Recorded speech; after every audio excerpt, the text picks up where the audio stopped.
از باغ میبرند چراغانیت کنند، تا کاج جشنهای زمستانیت کنند.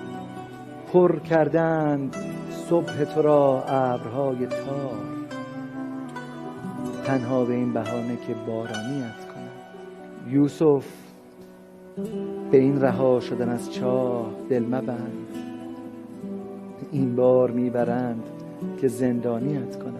ای گل گمان نکن به شب جشن میروی، شاید به خاک مرده ای ارزانیت کنند.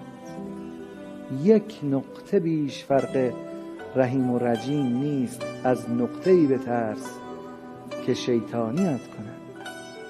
آب طلب نکرده همیشه مراد نیست، گاهی بهانه ایست که قربانیت